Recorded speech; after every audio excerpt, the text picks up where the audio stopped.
Yeah, it's really hard to separate all the pieces out. I mean, it comes from a combination of philosophy, yoga, meditation, getting older, having kids. You know, like you, I've had some psychedelic experiences, but those are very far back in the past, just a distant memory at this point.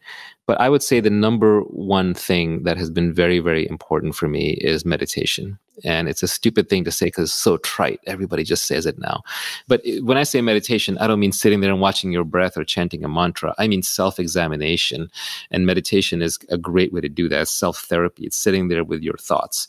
So anxiety, this pervasive, non-specific anxiety, where you're just constantly on edge about everything, that comes from an unexamined life.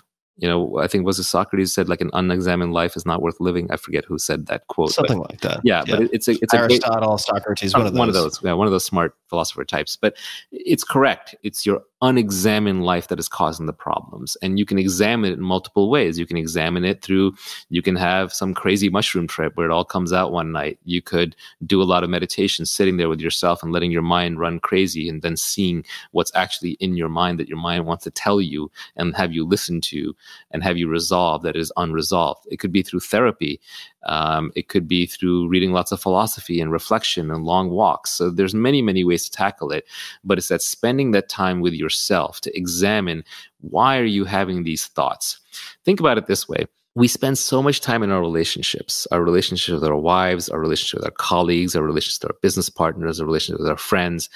The most important relationship you have is with yourself. It's with this voice in your head that is constantly rattling every waking hour. It's this crazy roommate living inside your mind who's always chattering and never shuts up. And you can't control these thoughts. They just come up out of, you don't even know where.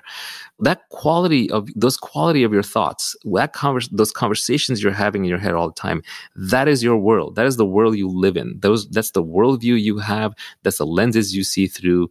And that's going to determine the quality of your life more than anything else. And if you want to see what the quality of your life actually is, put down the drink, put down the computer, put down the smartphone, put down the book, put down the headphones.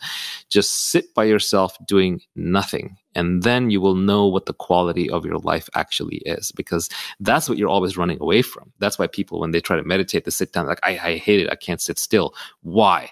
Because your mind is eating you alive. Your life is unexamined. Your mind is running in loops over things that it has not resolved. And because they're not resolved, when you run around in your normal life, it's not those problems have gone away. It's that they're just there. They're there, but they're provoking anxiety. And what you think of as the anxiety that's kind of consuming you, and you can't identify the source, that's just the tip of an iceberg poking out from underneath the water. And underneath is this giant pile of garbage, of decisions that were made without too much thought, of situations that you're in that you haven't resolved, that you need to resolve, of problems that you have or desires that you have that have gone unmet or unmanifested, or contradictions that you're living in, or ways that which you feel trapped. So proper meditation, proper examination should ruin the life that you're currently living. It should cause you to leave relationships.